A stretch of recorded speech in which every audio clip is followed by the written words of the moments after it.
In Balboa, a woman named Kismet is being sacrificed to the evil dragon Dagon-Zot. But this turns out to be a trap set by her and her husband Hiro. They try to seal the dragon with magic, but Hiro gets stabbed by an arrow and it breaks the spell. Zot attacks their son Hiro, but then Hiro casts a spell that protects him and puts Zot into sleep, but everyone in the area dies in the process. 10 years later, Hiro has become a wandering swordsman. He enters a town that is controlled by an arms dealer named Nambuko. A thief named Peshate sneaks into Nambuko's chariot hoping to steal the Grand Troa that he possesses. Later, Hiro notices another thief named Tomite stealing an old dragon crest. He saves Tomite from trouble, but Tomite is upset that his plan is ruined and takes off with the crest. Hiro follows him to his place and takes it back before escaping. Meanwhile, Nambuko catches Peshate trying to steal the Grand Troa and decides to have him executed. Tomite learns of this and takes his boys to try and save Peshate. Hiro also joins in and requests Nambuko to spare the boy. However, he's attacked and he tries to show off his swordsmanship, but he does no damage as his sword is too small. Then his mentor Giru and his accomplice Palupa come to his rescue. Hiro notices the Grand Troa and we learn that it actually belonged to Hiro before Nambuko stole it from him. A sorceress named Sharisaru attacks them with her magic, but then Dagon-Zot Awakens and makes its appearance. Hiro senses a connection to the dragon by means of their heartbeats. The soldiers open fire at everyone, but Zot surprisingly protects Hiro from any damage and leaves after that. Nambuko is happy to see Zot, but is confused as to why it protected Hiro. Now Giru tells the story of how Hiro and Kismet were killed off by Zot's soul-destroying flames, and Hiro managed to create some kind of connection between the dragon and his son to keep him safe. Hiro figures that he can use the Grand Troa to defeat Zot and sets his eyes on this mission. Meanwhile, Nambuko tells Sharisharu to go after Hiro so that he can question him about Zot. Now our heroes run into a cat lady named Erin who helps them get some food. She reveals that she knows who Hiro is and leaves after that. The group has no money left, so they stay at Tomita's place. He allows them to do so provided Hiro cooks them some delicious meals. Hiro's sword skills are still unpolished, so he trains with Giru but has a hard time. Later, a sand dragon appears and it's carrying a girl named Sarato, who immediately rests her head on Hiro to hear his heartbeat. She seems to like him a lot and decides to stick with him. The group feels weird around her and leaves her alone, but Hiro starts to gain an interest in Sarato because she's very beautiful. She reaches town and finds Hiro at Tomita's place. When she's questioned about her origins, she tells Hiro that she comes from where he is. We also see Nambuko manipulating the prices of precious stones so that he can sell them to the three kingdoms over the fears of Dagon-Zot. Hiro tries to train alone with Sarato as his audience, but struggles yet again. A wolf appears and attacks Sarato, so Hiro tries to save her and strangely wins simply by pressing his sword against the wolf's head. Sarato dozes off during this and doesn't notice anything, but manages to heal Hiro's wounds in an instant. The couple goes back to the town and they find a father being taken away from his kids for Nambuko's work. Hiro tries to stop the guards but gets knocked out and is taken away as well. The others learn about this, so Tomite and Sarato break into the local lord's safe and use his ledger as leverage to get Hiro out of jail. They get attacked, but Giru arrives to save them. The lord has no other choice but to free Hiro, who gets back with the squad much to Sharisharu's disappointment. Giru and Hiro go for some more training and leave Sarato behind this time. Erin meets her and takes her to the healing springs, where Sharisharu is also present. Giru pushes Hiro to train harder by mocking him, but this only agitates Hiro and he ends up getting severely wounded in the process. Meanwhile, the girls make acquaintances with Sharisharu, who tells them about a monster living in the springs. Giru and the others decide to take Hiro to the same location and heal him quickly. Sharisharu spots him, and we learn that she is the one who brought the monster to the springs in the first place. She orders it to attack Hiro, but it goes after Sarato instead, and throws Sarato away. Eventually, Giru saves Sarato and takes down the monster, whose meat the team manages to sell for some much-needed money. The gang decides to leave town in search of Nambuko, and Tomite also joins them, despite resistance from his gang. Eren finds them on their way and promises to lead them to Nambuko, who is in the land where wishes die. They allow her to join them. Nambuko is spying on the team using his watchhawk and tries to attack them with it. Hiro tries to fight it but fails yet again, and Giro has to shoo it away. The team goes inside a forest for shelter and set up camp. At night, Hiro asks Eren what her motive is, and she plays around with her words without giving a direct answer. Nambuko continues to incite fear into the kingdoms and orders Sarato to go after the team. She takes an army of soldiers with her and attacks them.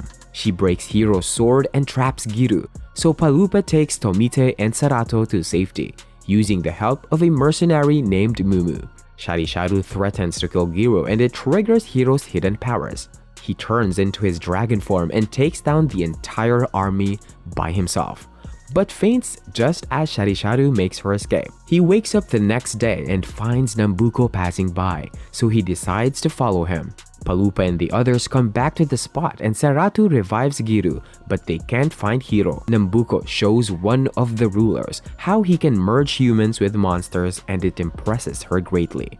Hiro confronts him but is beaten very easily and taken as his prisoner. Nambuko wants to know what Hiro has to do with Zot's revival and starts to torture him. However, he gets interrupted when he's called by the ruler, who's unimpressed with his hospitality. Hiro uses this opportunity to set himself free using the dragon crest he took from Tomite. A doctor named Bafalopa tries to find Sarato, and his tracker leads him to Hiro. He demands to know where she is, and after close examination, he declares that Hiro's heart is not his. Hiro uses Bafalopa's love for Sarato as leverage to help him escape, and the doctor agrees to do so, but also tells him to meet Master Theo before sending him away. Hiro reaches the team and takes them away from the camp. Nambuko is upset to learn of Bafalopa's betrayal, but he allows him to live so that he can work on his grand plan. Hiro tells his team everything that happened, and Sarato says that Dr. Bafalopa is her father, much to everyone's surprise. Then, Giro deduces that Hiro's heart was switched with Dagon-Zot's by Bairo in a last-minute effort to save his son's life. He reasons that this was how Hiro was able to turn into his dragon form, and why Zot had protected him earlier as well. Hiro realizes that for Dagon-Zot to die, he might also have to die, and gets upset. Giru and Palupa try to console him by talking to him about his parents. Firm in his intentions now, Hiro decides to use the Grand Troa to switch hearts with Zot so that he can kill the dragon once and for all. The team visits a village, and Giru gets flashbacks of how his parents were killed because of classism. One of Nambuko's hybrid monsters attacks them, and Hiro can't activate his dragon form, so Giru has to take it down despite not having fully recovered. Now, we learn that Eren has been betraying the team by giving information about Hiro's dragon heart to Nambuko. He rewards her with a communications device and orders Sarato to kill Hiro. The team makes its way to another town, and Hiro wants to get a new sword. He tries on a lot of powerful ones, but Giru only approves a smaller option. The team has dinner, and Giru tells them that Master Theo was Bairo's doctor. Then Sarato says that Theo is also her friend, and it puzzles the group yet again. At night, a mysterious shadow creature named Adaku attacks the town by swallowing everyone. Hiro and Giru investigate the situation and try to stop it, but Daku traps Giru. Sarato appears and tortures Hiro. This triggers his dragon form. Eren frees Giru with an enchanted arrow while Hiro destroys Daku. Giru tries to help Hiro, but he strikes him down in one blow. Dagon-Zot also appears but leaves after Hiro threatens it. This makes Nambuko realize that he needs Hiro to summon the dragon. Giru is taken care of by the team, and he recovers for a bit. Hiro feels guilty for what he's done and asks Sarato to heal him, but she's unable to do so. Giru warns Hiro that if he keeps using his dragon form, then he might not return. He faints after that. Palupa said that they need Serafuria herbs to heal him completely. Luckily, Eren drops by to tell them that they can find some in a nearby canal. Hiro and Sarato look for the herb and come across a frog monster. They run away from it and find the herb in the process. Hiro tries to pull it out, but then he realizes that he's actually on top of a glow tortoise. Meanwhile, Eren tells Palupa and Tomite that Nambuko is spreading rumors about Dagon-Zot being captured by one of the kingdoms so that he can cause panic and trigger a continental war. Hiro eventually pulls out the herb and his antics make Sarato laugh for the first time. They manage to cure Giru with it, and then Palupa briefs them on the current situation. The team sets out immediately and meets Theo on their way.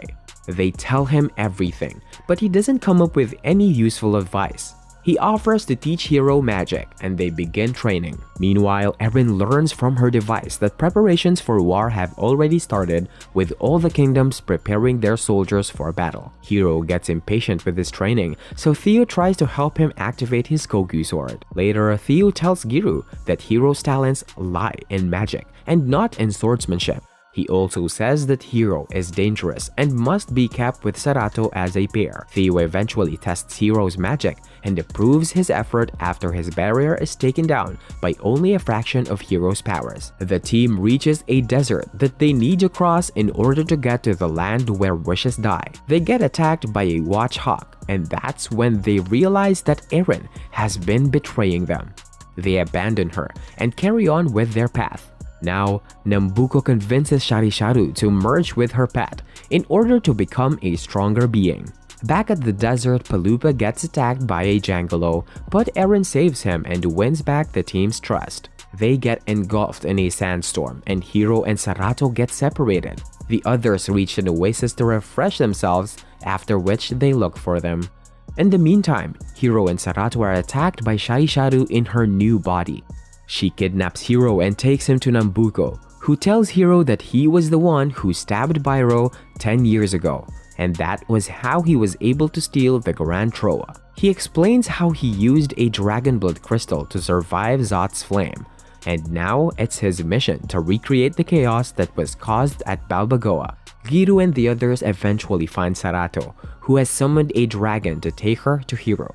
Bafalopa has finally managed to create a magical reactor that will help Nambuko merge with Dagon-Zot. Sarato and the others arrive at the mansion, and Bafalopa locates Sarato immediately.